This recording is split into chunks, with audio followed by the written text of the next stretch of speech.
So I actually want to hop over to another topic really quick. Okay. But it's touching back on some points that we've covered.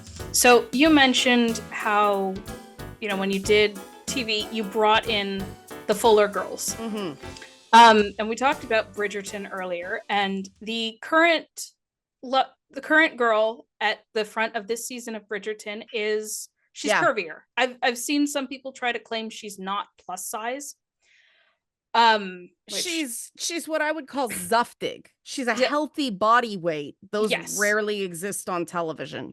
So, and Nicola Coughlan is the actress. I saw an article recently where someone said casting her was a terrible choice because there's no way someone that heavy could pull a man like Colin Bridgerton. Right. And I know you mentioned before going in that you wanted to talk about some of the articles you've seen, so I figured this was a good launching point for that. Yeah, this is a little different than the way I was going to go into it, but I like this. I like this. I can work with this. And see, here's the thing. I'm probably slightly bigger than Nicola Coughlan, honestly. So when I saw her get her makeover for this season, I was thrilled. I'm like, oh, I actually kind of feel like I felt represented a bit. And it's not that I require, I'm not out here advocating for a Zeftig Disney princess or anything, but it still made me happy. And she's a redhead. Yeah, see, I had an issue with Bridgerton from the beginning because, the one they allowed to stay a redhead was the one that most people consider not very attractive. And not Daphne. Yeah, ABC. Yeah, Daphne Bridgerton. It was the sister in the first season. Yeah. And just for the record, because I know most of our audience probably haven't read the books, all 8 Bridgerton siblings are supposed to be redheads. Yeah.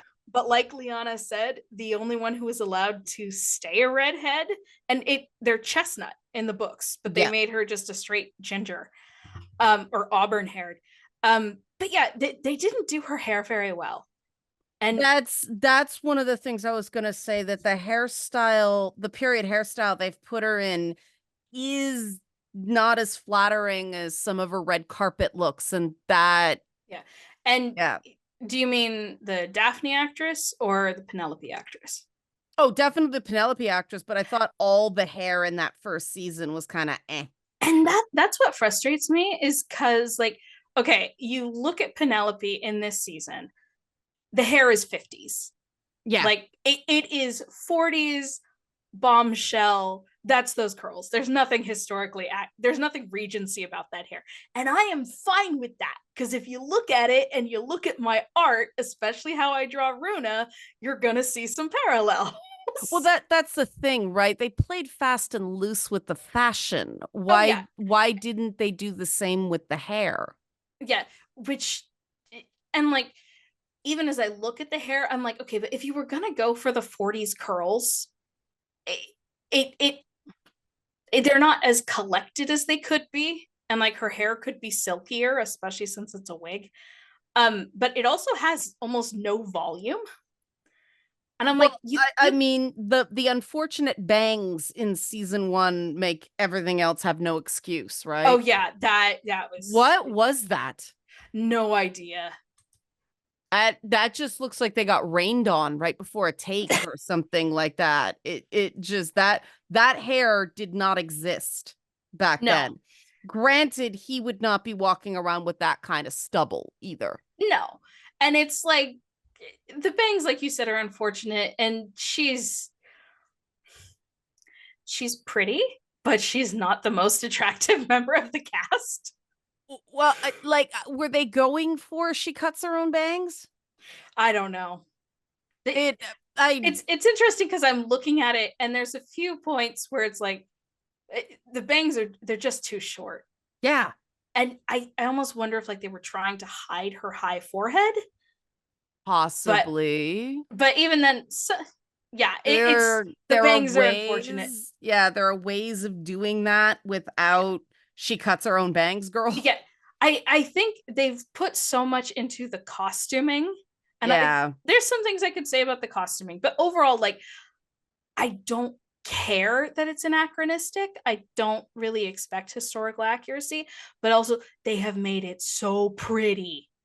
Like Right. the cut, I was watching an episode recently, and just one girl has like this ombre shawl, and I'm like, historically accurate?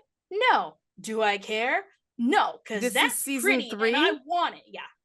Yeah, see, what I read about season 3 that I like is that they said that the makeover, which starts the season off, Mhm. that isn't actually what the arc is. That the No. makeover doesn't do a ton of good. She actually has to kind of like herself. Yeah. And you do see in other stills where her hair is down more that it is more flattering. So I don't know. I feel for that actress Yeah. with some of the way they dress her No, because it's Regency style just is not ideal for a curvy figure. no. Like it is straight, it's supposed to be straight up and down. Yeah. It let's be honest, you and I cannot wear that. Yeah, I I, have a couple of very cheated Regency gowns mhm, that I've managed to make work, but it's cheated. mhm. It's a pedal skirt, so it goes in a bit and then goes out, so I can Yeah. do the higher waist without it. Yeah, Yeah. No, it's not, no. and there's a reason why, the dresses I designed for Calidus Chronicles are 1880s via the 1950s, which, spoiler alert, is the Disney princess cheat code. Yeah, It's 1880s with a 1950s filter. yeah. But getting back to that whole thing that Yeah. she's not attractive enough to, first of all, the beauty standards of that time were very different, Mm-hmm. which is why the fashion looks gross to our aesthetic now. Yeah. But also, one of the things that the Austinian romances and the things that Bridgerton is cribbing from really hammer home is that looks aren't everything. No. And I do think that we get back to this very low opinion of men that women are trained in. And I do think that I understand the frustration both ways. Mm-hmm. And I just is like, okay, I understand the frustration both ways, but you're, you know, you got to reach across the aisle and go, okay, I'm going to be more careful about the stuff I kind of roll around in terms of pandering because I know what it's like to be on the other side and, like we were saying, want to take away all the pretty women. Yeah. And it's like, I mean, in this one conversation, I've said both, Stellar Blade seems to appeal to the male gaze, and that's good. But also, if the attitude around it is bad, that's when I tip into the no, take away all your pretty things. If you don't know how to respect and appreciate it properly and you feel entitled, you don't deserve it. Back off. I But and that's also me on a bad day. But I also do think that that ties into, oh, she's not pretty enough to turn his head. Mm-hmm.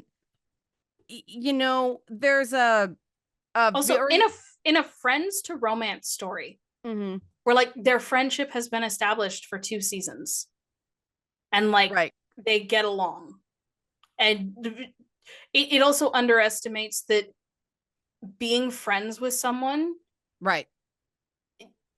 how they look doesn't necessarily matter after a point. Once you realize how much you appreciate someone Some for who people they get are. some people get better looking as you get to know them. I mean, it's rose colored glasses. but in It a good way. the truth is it's also everybody likes something different, and a Mhm. lot of men actually like bigger women. Mhm. And this is where I get someone saying, "No, you're just lying. This is feminist crap." No. No, I worked in male catharsis TV. I actually asked guys what they liked. And, we were the number one show in the local jail. Like, sorry, prison, not the jail, prison. The people there for a while, they like their bigger girls. Mhm. And it just, even I can't internalize that. Like, even though it was right in front of me and I actually made programming decisions based on it. eh, Because that's not what we're fed by the media. Well, it's also not what we're fed by other women, No. It right? it's everything shoves this skinny at all cost Yeah. down our throats, and that's what men want. And Yeah. it's like it's the same thing where if you're only focused on guys who want that, it's the same thing as guys who only focus on the women who want the rule of six. It's like it Right. it's so surface level. There's nothing in those things to build a relationship on. And I And honestly think that you know, women interested in the 666, those are the ones you want to avoid. She's doing you a favor by letting you know that.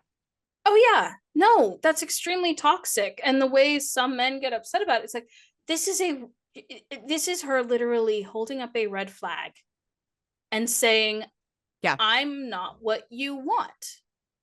And it's like be thankful for that. When But someone tells you who they are, I respect them. I do understand though the but it's what society says high status men have.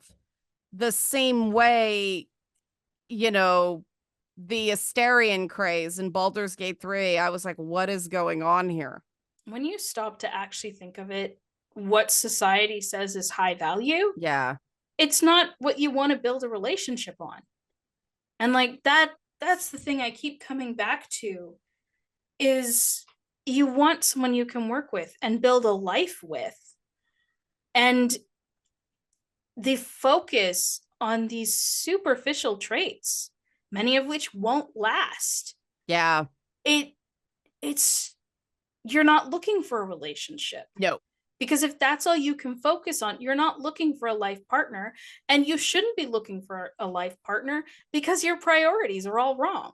Yeah, your And partner should not be a designer bag. yeah, and Yeah. until you figure out what actually matters, well, maybe you should work on yourself and your life instead of trying to complete yourself just because you think just because society says to. There's a lot of things society says that we should not be doing. Yeah, and it's funny because I've I mean, I'm like, what do I care what society thinks? And it's funny because when I start talking about what I find attractive, people always accuse me of lying. Mm-hmm. And it's like, why would I lie about that? It doesn't get me anything. That doesn't make any sense. But I know a lot of guys who are into tall, muscular women. Mm-hmm. And I'm like, so what's wrong with that? And they say it's a fetish. And this is why I'm like, I don't know where the line between vanilla and fetish is anymore. Yeah, no, it's there is a difference between fetish and preference. Yeah, and if tall women exist, Yes. muscular women exist. We're not talking Abby from The Last of Us, whose facial fat layer can't exist on a woman with that little body fat. Yeah. But somebody like China or Gina Carano, like these women exist. Mm-hmm. And I don't think that any type of woman should be considered a fetish. That's messed up. But then we get into the whole, BBW. Mm-hmm. And that's sometimes being classified as a fetish. And that's when I go, hold up, that's a human. Okay, there are some people who treat it like a fetish, But a, especially guys online. but But a fetish specifically refers to something that is an object that creates some sort of sexual thrill. yeah, and that comes back to, you know, if you're looking for a partner, you want someone who is a person, Right. because that's what's going to matter. If all you care about is just banging BBWs, you're not looking for a relationship, you're looking for a hookup. Oh, well, that's the difference between, trans attractive and chasers too, Yeah. right? And unfortunately, those terms get misused all the time because, yeah, if you think a trans woman or, a bigger woman, if it's just treating them like an object as a gee, why not? That's not okay. Mm-hmm. That's But not, that's that's also treating a not the same person like thing. an object. Yeah, that's not the same thing as fetishization. It's dehumanizing. Right. Like, and that's why I think we got to be very careful what we label a fetish Mm-hmm. because to me, vampires and werewolves do get into fetish territory. You I've know, I've read a gargoyle romance. It's fucking weird. that sounds cool though. Like, wait, Gargoyle is the cartoon? No, it was a romance novel. It was a monster fucker, but the monster in question was a gargoyle. Because I mean, I remember when kind of gargoyles is kind of hot started Oh yeah, getting whispered, and it's like, yeah, man, it's Keith David. especially Goliath. Yeah, Like, Keith oh yeah, David. yeah, no, I get that. Yeah, But I but mean, okay, so there's also this thing. I remember after the first Guardians of the Galaxy movie came out, I saw a post on Tumblr where someone was like, "No one can ever know that I am sexually attracted to a raccoon," and I'm like, "You're not attracted to the raccoon. You are attracted to Bradley Cooper's voice and the personality." yeah, the personality. Yeah. It's the same with Kovu from The Lion King too. You're not attracted to the lion. You are attracted to the personality. And I really do think that society doesn't even look to see if the same thing's going on with men. No. I think men's relationship to fictional characters is a lot more complicated than Mm-hmm. society or media analysis allows it to be. And people don't sit back and listen to what guys are actually saying about what they want. And unfortunately, this stuff about the waifus, people are missing what's actually going on there. And this is when I start getting just as worried about men as I do, when I say protect these girls who may be missing red flags because they're consuming so much of them in their romance. Mm-hmm. That guys aren't, freaking out over Stellar Blade because they necessarily find her to look ideal. What they say is, this is a game that doesn't hate me. Mm-hmm. And I'm like, well, all that pop feminism has done since about the year 2000 has made things just as stupid for men as they always were for women, and it's gotten no better for women. Good fucking job. And see, here's the thing. I have said before that I have mixed feelings on the sexual revolution Yeah.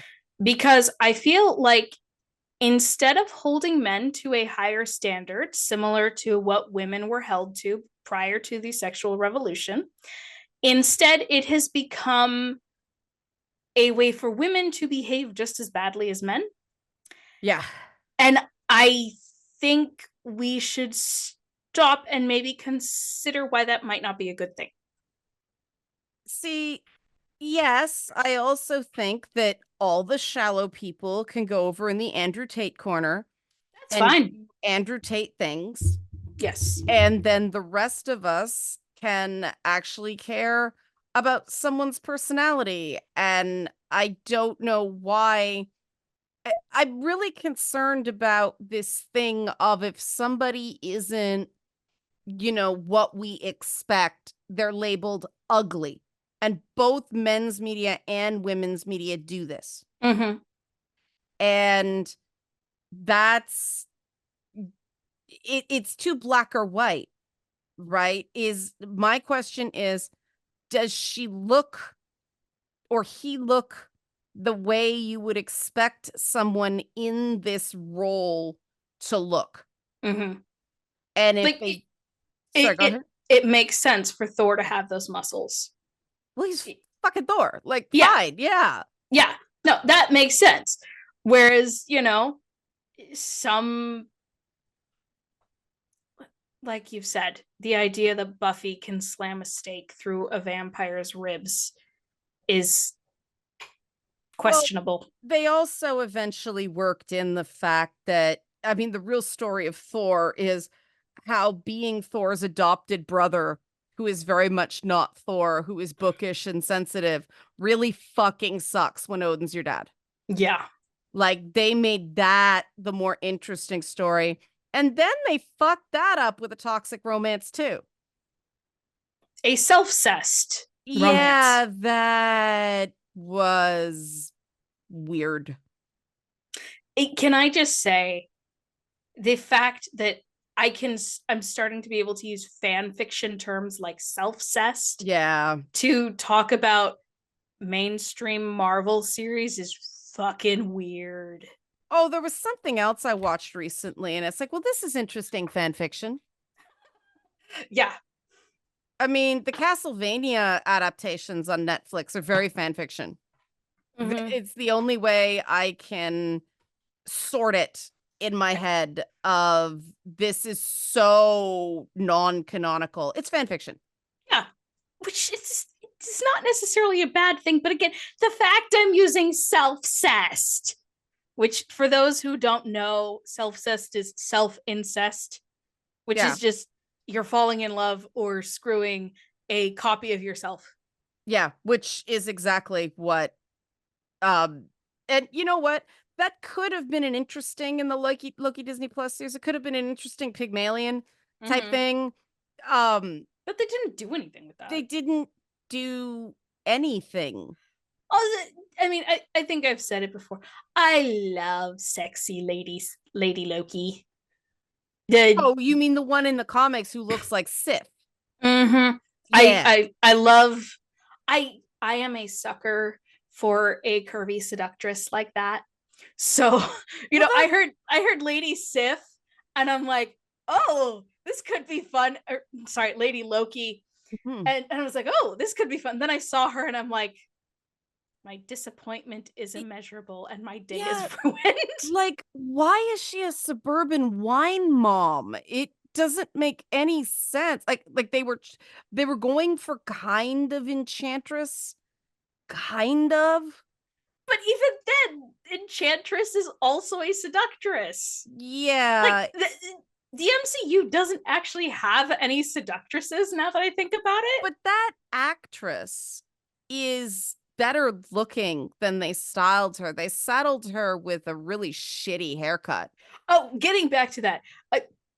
With Bridgerton, I was gonna Mhm. say, I feel like they put all their money into the costumes, and so they went cheap with the hair. You said that, yeah. Oh, sorry. I Yeah, couldn't yeah, remember if I yeah. said it. No, and I mean, I don't know. I think some of the styles on what's her name, Penelope, Mm-hmm. I actually think they're quite pretty. Oh yeah. Some of them. It's that they're some of the angles they're shooting from aren't the best. I mean, I was made to feel very self-conscious about my chin Mm-hmm. when I was in TV, and so it's like, good for you, girl, no chin implant. Yeah. Because if I was just I've been watching the old Tenant Doctor Who's, and so Billy Piper Mm-hmm. was the companion there before somebody took a chisel to her face. Mm-hmm. And so you see a softness and you see skin that moves like a human face instead of that very doesn't move whatever happened before she did Penny Dreadful.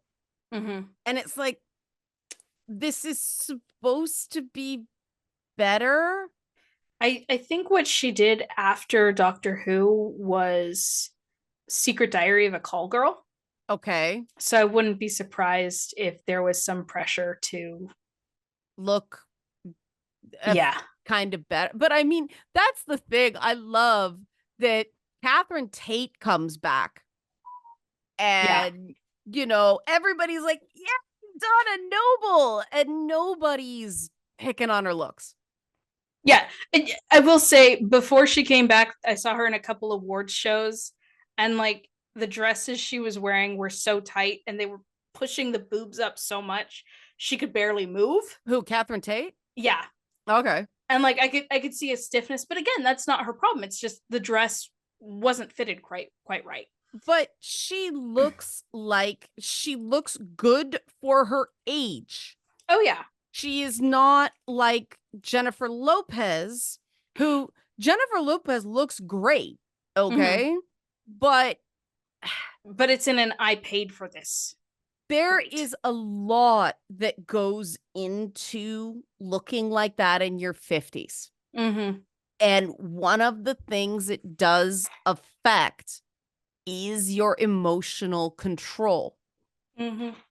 And why we develop this beauty standard where, oh, you look like a beautiful statue, but the minute you have any emotions, you're psychotic. Mm-hmm. I don't know why we're encouraging this. And the British don't as much Yeah. as American media does. The women in British media look very, very different. I which is mean, which is interesting because like the British are the ones who are characterized with the stiff upper lip. well, they bother to create parts for older women, though. Yes. Which I mean, So, part of that probably helped that they were ruled by a queen. oh, yeah. And I'm I'm not saying it would be a deliberate choice, but I think that's one of those things that will kind of just get into the cultural zeitgeist Yeah. and almost kind of like reflected in the universe where like it's in the air, you know, older powerful woman, let's do more of that. Oh, absolutely. And then, of course, there was Thatcher, Yeah. which also Britons were open to because of, Elizabeth wasn't the first queen. There's been queens throughout Oh yeah. history. So it, Although I will say I have a special hatred for Queen Victoria, and it was just increased recently when I learned that she tried to villainize and ban red lipstick in her court. yes, And I'm like, that is so on character for you. And I was joking with my boyfriend that like I, I don't care who else Queen Victoria hurt.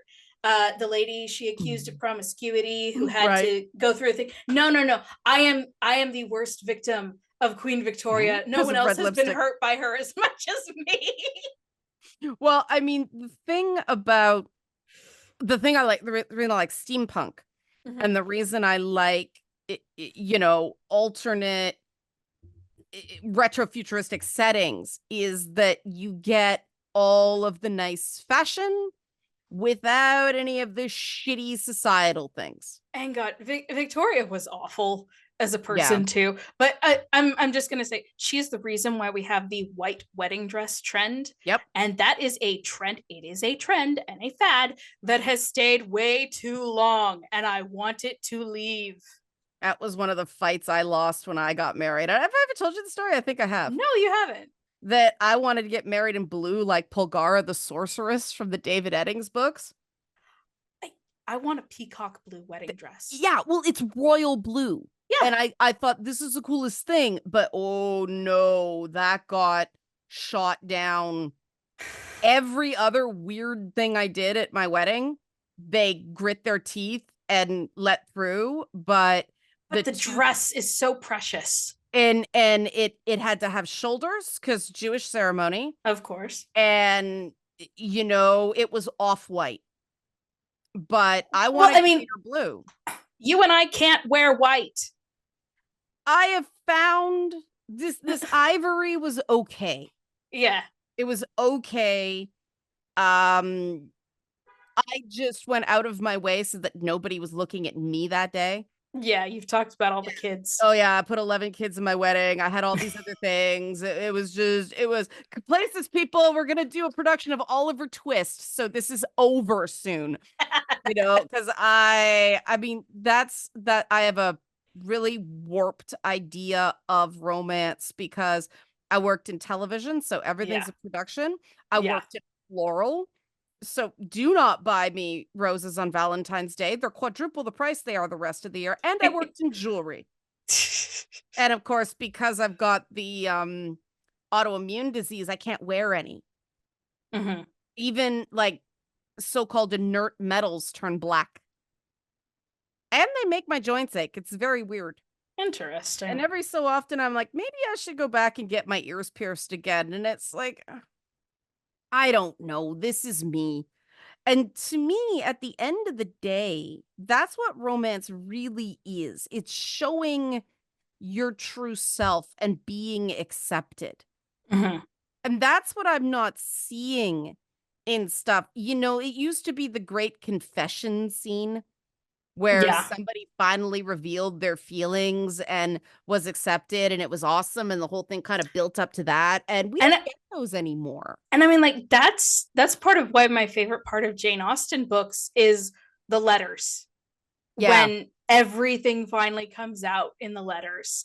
And like, I don't think we really get that in Emma, but Pride and Prejudice and Persuasion Yeah. both hinge on letters at the end, but in very different forms. So like I always get excited when I'm like, okay, we're coming to the letters. Yay. So And I don't know why they don't do more of that in like modern context with texts or, you know, Discord messages or Telegram or something like that, because we have become a letter writing culture again in our own way. yeah, You gotta it's have a basically good like opener. Like that's the best skill for a guy in online dating. and it's like we're rebooting so many movies. I think it's time to reboot You've Got Mail. You've got a match. Yeah. You've been matched. Yeah, that could work.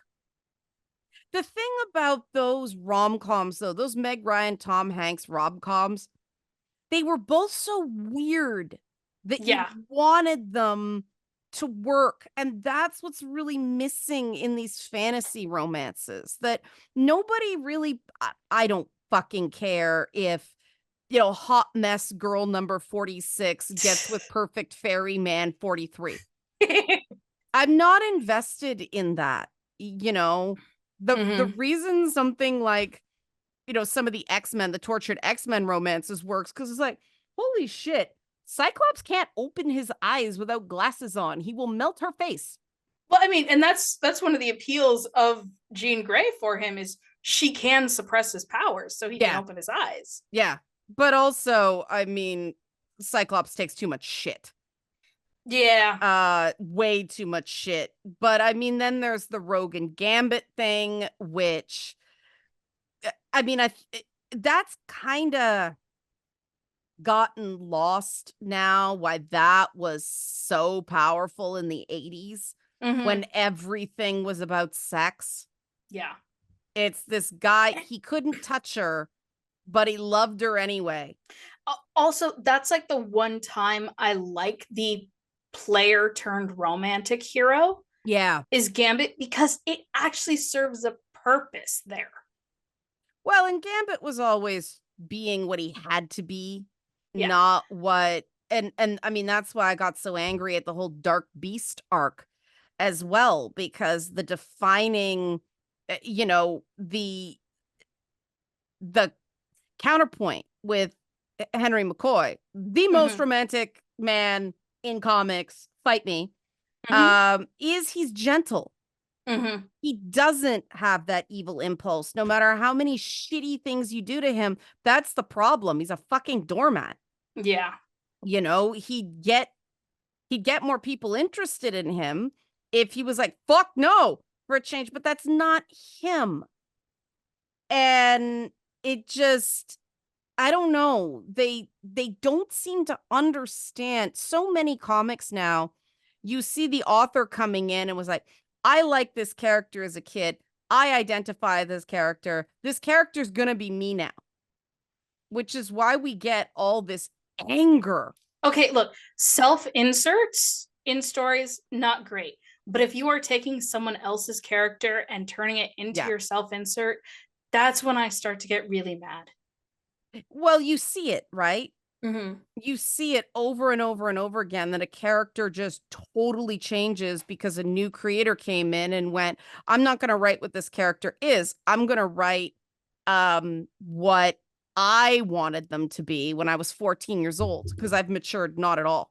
And like that, I think, and again, I'm going to reference the Comicsgate days. Mm-hmm. But you know, when they made Bobby Drake gay in the X-Men comics, you know, Iceman, Right. they gave it to Cena Grace, who, the way he wrote Bobby gay, Mm-hmm. that was not the Bobby we'd known Right. for decades.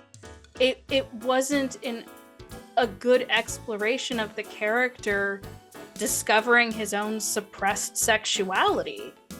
It was, I suspect, Cena Grace writing Cena Grace as Iceman.